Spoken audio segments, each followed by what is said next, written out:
What's going on, Colts Nation? So, the Indianapolis Colts are not done yet. The Colts traded back into the third round to select a third round pick in the 2022 NFL draft, moving up all the way from pick 159 to go all the way up to 96 to take this player. And they have selected Nick Cross, safety from Maryland. So the Colts had to give up pick 159 and their third round pick next year to be able to go and get this guy. So the Colts obviously loved Nick Cross, and there's a lot to love here with Nick Cross. You look at the body type that he has, 6 foot, 212 pounds with 31.5-inch arms. Cody, this guy is an athletic freak. 4.34 40 time, had a 37-inch vertical and had almost an 11-foot broad jump. We're seeing the common trend here, Cody. Athlete with these players. Typical Ballard mold. Athlete. And so, yeah, I think it makes a lot of sense considering what you have at safety right now. You like the players you have at safety. You like Akari Willis. You like Julian Blackmon. You like Rodney McLeod. But let's be honest, there's question marks in all of those, right? There's question marks on Julian Blackmon's health. There's question marks on Akari Willis. He didn't have a great year last year. Do they let him walk potentially? And is Nick Cross a potential guy that, maybe not this year, but maybe in next year in the coming years, if they let Willis, walk, could he be your starter at strong safety? I think it's a legit question. And, we even had that as kind of a sneaky need, right? When we did our positions of need, we said DB, right? And I think that really could be a need. Is just the guy that, is going to make an immediate impact, certainly on special teams, but could even be a starter for you in the next couple seasons. So, yeah, obviously the Colts fell in love with him for them to trade all that capital. They don't do that a lot. You think of some guys they have traded up for, Jonathan Taylor being the last one they did. They moved up 4 picks. Yeah. They traded up like 50 picks to go and get this guy more. Yeah. So they fell in love with him. Love it, man. Love it for the depth standpoint. And I've kind of learned to trust Ballard when it comes to DBs. When he loves the DB and his scouts love a DB, they normally nail it on a DB. So yeah, I'm going to trust him here. And especially at this part of the draft too. Again, like I said, you don't trade up 50 to 60 spots for a guy unless you absolutely love the player that he can be. Like I said, great athlete. And with the defensive scheme that you now want to implement with Gus Bradley now being there and potentially running 3 safeties, this could be your future guy because he plays like Tyrann Mathieu. He really, really does. His best quality is for him to go downhill and hit somebody because that is what he enjoys doing. He is a guy that is big. He is strong. He wants to intimidate you by using his aggression and his style and his ability to just explode through guys. Some of the highlight clips I've already seen just now, when he hits you hard. And we know that Ballard and that crew love their safeties that love to go down the field and hit people. That's one of the many reasons they got Julian Blackmon. So, again, he fits the mold of what they're trying to do, but he's also athletic in the way that he does it too. More athletic than any of the safeties I think we have on the roster currently. So, again, not going to be a guy that starts for you right away. He's going to have to learn to become more adaptive with actual pass coverages. He has actually not been bad.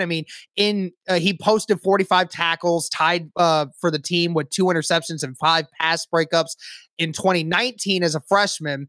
Started 3 or 4 games played in 2020 where he had 23 tackles, 1 interception, 3 pass breakups. In 2021, he recorded 67 tackles. So this guy goes everywhere.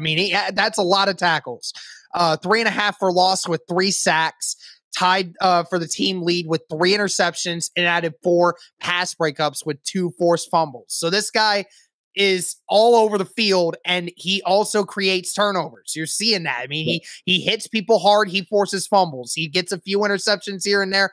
I think this could be a really good box safety for you at some point. This is a guy that loves to hit, Cody. I mean, I tell you what, he is talking about an athletic score. You talk about athletic freak. Just a little bit of reference here. His RAS, his relative athletic score, out of 10, 9.87. So he's an absolute monster when it comes to that.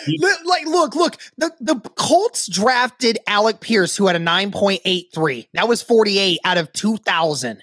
Jelani Woods was a perfect 10. Number one of tight ends in the last 25 years, the most athletic tight end ever in the last 25 years to come out of the draft. And then Raymond had like a 9.78, if I'm not mistaken. And now you've got Nick Cross, who's a 9.8, bro. You want to know something? He's one of the fastest safeties to ever run. His 40-yard dash, 4.34. That's nuts. It's insane, bro. It's insane because the crazy part is just like he may not play all of 2023. Who knows? Or 2022, I'm sorry. But the fact that you have a developmental safety in the works that is as athletic as he is, I mean, that is incredible. Yes. And that's probably why they went up there and took him, because his play style matches the way the Colts like him. And the athletic ability is up there. And I'm seeing the trend, Cody, and I'm thinking, is that what we're going to see tomorrow as well? Like just seeing all these really athletic guys, and they're trying to find guys that'll create plays for them. I got to be honest, dude. I'm loving Nick Cross the more I'm digging into this thing. I mean, this dude's got elite traits. You talked about the speed. Talk about the bench. He had 21 reps on the bench, which is a 9.25 in out of 10. Like this dude, you talk about it. He's fast. He's strong. He's physically just dominant out there, man, for a safety. So yeah, everything that he has posted was either really good or elite, like in terms of an RAS score. So yes, I love this pick, man. I love this pick. Rodney McLeod, more of a rental, 1 year, veteran presence in there. But seriously, dude, Nick Cross. He could be one of the next best safeties based off of his athletic score, because that's nuts. They said he ranked since 1987. You want to know where he ranked out of 846 free safeties? I'm guessing he's in the top 20. 12. Wow. 12. I knew it. Yeah. That's incredible. Guys, I mean, it say what you want about Ballard and what these picks are. He's going with the most athletic guys he can find, because he feels confident that this coaching staff that he has around him is going to be able to develop these guys into what they want. And when you have confidence that your coaching staff can do their jobs, you go and find the best athletes possible for them to go and mold them. And exactly. I absolutely love it. Exactly. You think Ron Miles is happy this offseason, and Mike Mitchell, you think they're happy this offseason? I think they're pretty happy. They're happy with the group they have, man. Oh, my gosh. Yeah, they're super happy. On top of that, Julian Blackmon, he's back. We know what he can do. And you throw in Isaiah Rodgers, Kenny Moore. This secondary, Stephon Gilmore, this secondary is looking pretty nice, bro. Oh, yeah. There's a lot of possibilities. Possibilities. Very exciting. All right. Well, that's going to do it for this one, guys. Let us know your thoughts on the Colts trading up all the way back into the third round to get another defensive back, and that's Nick Cross from Maryland. Let us know your thoughts, guys. Thank you so much. And as always, go Colts.